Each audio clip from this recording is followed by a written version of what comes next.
So let's get back to the eighth house.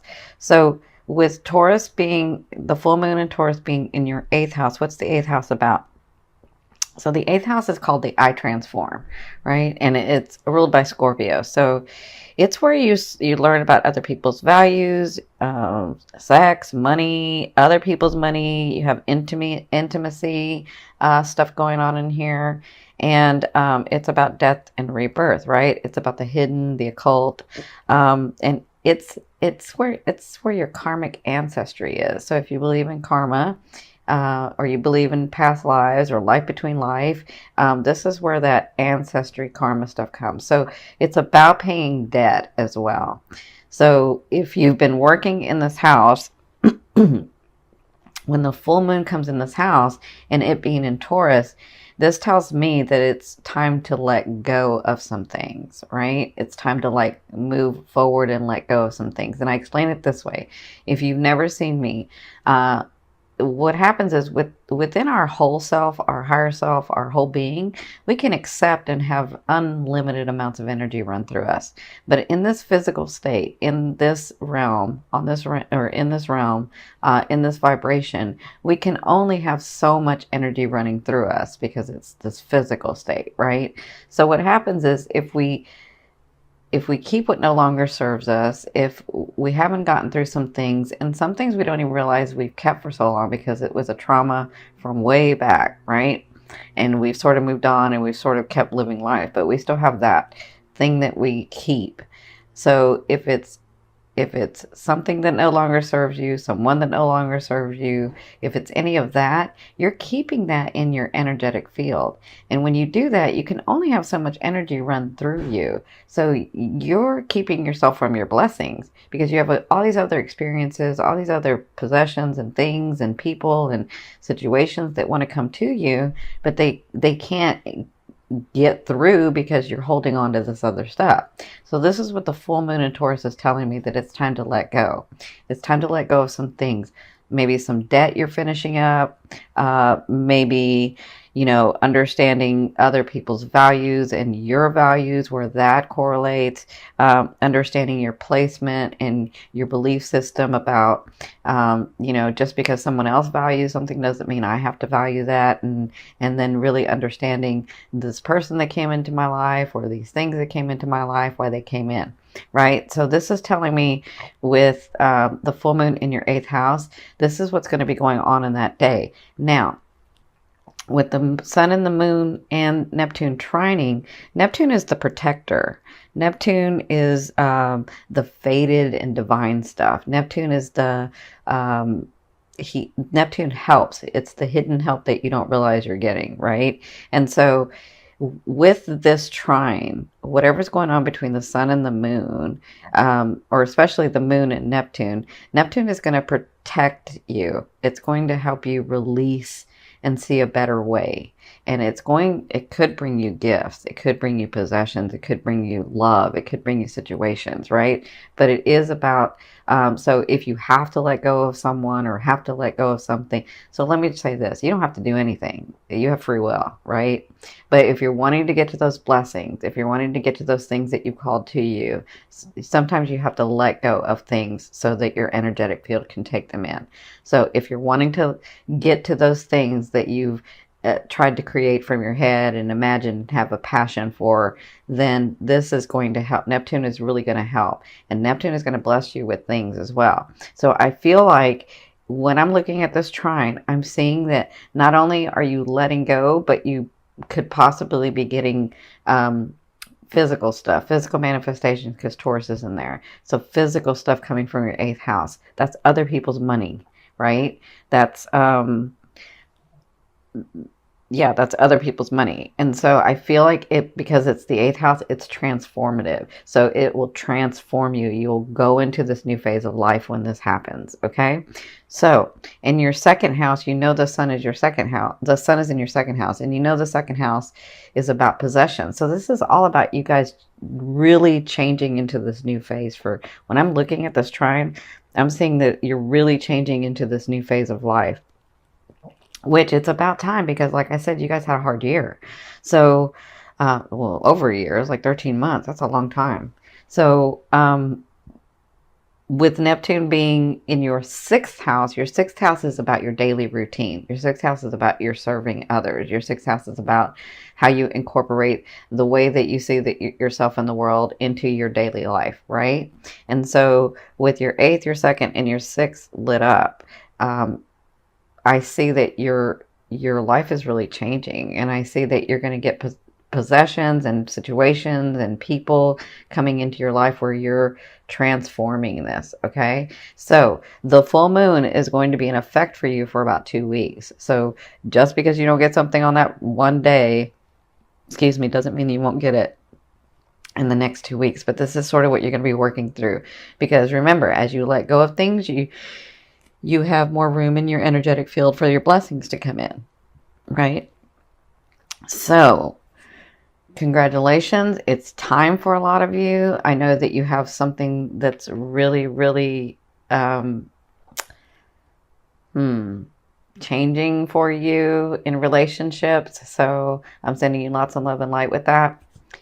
So let's get started with these cards. So what I've done is I've changed it up because you know I have that Gemini side. So what I've done is this is your emotional state, and this is like things that can come in or things that can happen that are fated, right? And then this is your physical state and advice from spirit, like what actions to take, what things to do, what's going to be coming in as well, right? And so this one is your romance, and this is your financial card. Okay, so this is your past, present, and future. And by future, I mean like the end of November into December. And it could be beyond that. It just kind of depends on you and your aspect, right? You have choices. You're conscious. You have free will, right? So in your recent past or in your past, you had, this was your like emotional state and things that you were doing and feeling. You have the Hermit. So it was like you got really centered. Because I kind of feel like you were doing what the Saggies did, was like, I know this stuff to be true, so why isn't it working? And everything that I do is not helping, and I don't know what to do anymore, right? And so at some point, you ran yourself ragged, and I can see you like running, and then finally just gave up, right? And got very centered. And then you realized, because when you get centered is when you get the news, or when you get the alignment, or when you get like the inspiration of like, oh, this is what I'm supposed to do, or this is what's supposed to happen, or maybe this is why it didn't happen, right? That's what I feel like went on in your recent past, where you just got centered, tired and centered, and then you had this epiphany, right? And so what happened was you had new beginnings, and they were very passionate, and they started going, and you're like, yes, I'm doing it, I'm doing, right? And so listen, you guys know, if you've seen me before, wands do not fail at anything that they want to do. They just have to want to do it. So I felt like you started getting some things. I felt like you, like even, I can see where the last 13 months where you were like, I'm still believing, I still know this works, even though it's been so hard. Maybe it's for this reason, maybe it's for that reason. But when this started, you were like, yes. And so now I feel like you had new beginnings, like maybe even in this last month, where it's very passionate, and it does, let me just say, as long as you keep at it, it's going to build something good, okay? Or it's going to build something solid. It's not going to fail, all right? So I'll say that. So in your present, this is you now, and now to me is now to the next 2 weeks. So you have the 4 of coins. So this person has worked very, very hard for what they have, right? This is what they have. And they have the key to their box, right? And so they are willing to sometimes share that, but they have ulterior motives, right? So when I get this card, it's almost like Spirit saying, be very aware of why you're helping people, right? Plus, with your 8th house being activated, I feel like you might get help from people, even though you don't really want help. Like, you don't really go asking for help. You're pretty self-sufficient. So I feel like you might have these people or somebody come in and help you with a project, or in a situation, or with an issue. And so if that happens, just be aware of why they would be doing it, right? Like, I'm not saying to get all like overly anxious about it and really critical and say, oh, why are they doing this? No, I'm just saying if there's an understanding of I help you, you help me, then that's great, right? That's what this Four of Coins is about. This Four of Coins is about you having these things that you've worked so hard for and keeping a hold of them. And we understand that the flow of money has to go back and forth, plus, or the energy of money has to go back and forth, and love relationships and family relationships, it's all a back and forth. It's back and forth and back and forth. And so they're just saying stay in that flow of back and forth, right? So their advice is, so I see this two ways, because you have the Eight of Wands in your now, which is now to the 2 weeks. So their advice is, and the things that are coming to you, whatever you've started and wherever you're at, it's going to go fast. I see things happening fast for you. That's what the Eight of Wands to me is. For others of you, if there's a trip you're trying to take, or if there's something that you've been really trying to get through, have come to fruition, it looks like you're going to be taking a trip. It could be a day trip. Usually this means a long trip, but it could be a day trip. But whatever this is, it's sort of helping you in the situation.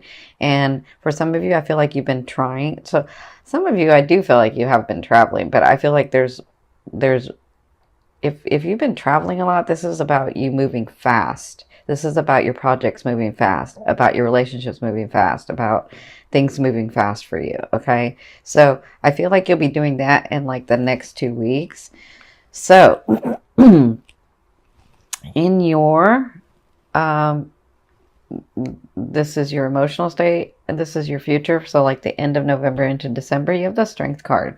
So you're going to be dealing with all these things coming about and things actually happening fast, and because they hadn't for so long, and now they're actually doing it, you're going to have to come, or you're going to be thinking about and dealing with coming to a place where, well, you do this beautifully, to a place where you are making decisions and dealing with groups and dealing with, you know, your loved one, or dealing with your family or whatever, dealing with people where you're trying to say, we can both have something good come out of this, right? And so you're actually really good at this, but I feel like this is what you'll be doing in the next, like at the latter half, is where you'll be trying to understand or trying to be able to communicate how it would be good for everyone involved, right? And so you're going to have to intuitively work in that space where you're like, okay, this is good for me and this is good for them, or this is good for me and this is good for him, or this is good for me and this is good for her. And so how do I communicate that where we all see it, right? That's what I feel like will be going on in the latter half. And the reason is because you have the Lovers. And so the Lovers to me doesn't necessarily have to be romantic. It could be if your romantic partner is in like your business with you, or your romantic partner is in your projects with you. I mean, this could be why you're dealing with them in here, but I have this here. This is your romance card. So this is to me, when it's not romantic, it's about soulmates. It's about two people coming together and learning lessons. And then once that lesson is learned, they have a 50% and you've got a 50% shot at staying or leaving, right? It's like when this type of person comes in, when your soulmate comes in, and they don't have to be romantic, it's up to you. I mean, when this person comes in, and it's a soulmate, it's about them helping you grow your soul in a way that it wouldn't have been grown any other way with any other person. It's just them, right? And you do the same to them. So that's why it's a 50-50 to me. So I feel like at the end of November and into December, you're going to be dealing with this person. So, and I feel like this is where this comes in, where you're trying to help that person see and yourself see, is this really good for both of us? And if it is, let's come to some sort of agreement. And I feel like this can be in your business. I feel like this can be in your work. I feel like this can be in your family. So it doesn't just have to be, I don't feel like if it's romance, it's because you're a romantic partner and you have a project together, or you have business together, or you work together. That's what I feel like. But that's what you'll be dealing with sort of at the end of November and into December. Okay, so this is your romance card. So This is a Three of Swords. This is about separation from a loved one, about separation, right? So the Three of Swords is telling me in the month of November, you're going to be dealing with separation. It doesn't have to be a bad thing, right? Because I mean, don't some of you will be like, no, I don't want to break up. No, that's not what this is for some of you. For some of you it is. For some of you it's not. Because I feel like if you have to travel, or if something comes up, like a family matter comes up and you have to leave your partner, that's what the separation is, right? And so you get sad because you're separated, right? But that could be that for some of you. For others of you, this really is maybe because you have to move, maybe because you got a new job and you have to leave your partner, that you do have to live somewhere else. So I do feel like this separation's coming up for you guys. I feel like you'll be dealing with that in the month of November. But for others of you that are single, I see this where you're finally letting go of someone, and it doesn't feel good. And maybe you tried many times and maybe you've been really patient, but if I feel like you're finally letting go so that what no longer serves you, so that you can have your blessings come in, right? So I'm sending you lots of love and light. For you partners, again, it could be because you're leaving to go somewhere else or they're leaving to go somewhere else. But for some of you, it does mean a breakup to me. Okay. So, in your financial area, you have the Temperance card. So I feel like, see this fire here? I feel like everything that you have that's passionate from here is going to continue to come down for you. I feel like you're going to be financially, things are still going to continue to flow. Maybe that's why they were saying in this card that you have to remember not to just keep everything, but continue in the flow. Because I feel like whatever you've been working on to get through is almost here. I feel like you've gotten some of it, but I feel like the big like contract or the big house or the big car or the big something is coming through in the month of November. And so you'll be dealing with that and working that through in the month of November. Okay, so this last card I'm going to turn over from the bottom of the deck. This is going to be your overall theme of what you'll be working through in the month of November. Oh, yeah. So you've got the Two of Wands. So this is all about you making choices about which way you want to go in life. Okay. So in November, it looks like when these things are happening, this one, this one, this one, this one's already happened, but this one and this one, and this one, it looks like you're going to have choices to make. And sometimes we get stuck in the middle and don't want to make one of the choices because we're thinking we're going to miss out on the other choice. But that's not what this is. What they're saying is if you just put your energy and make that one choice, pardon me, if you put your energy in and make that one choice, doesn't mean the other choice isn't going to come around and intersect. It's just, they're just saying because of space time here, you have to make a choice and put your energy, right? Or else you're going to stay stuck in the middle and then nothing happens,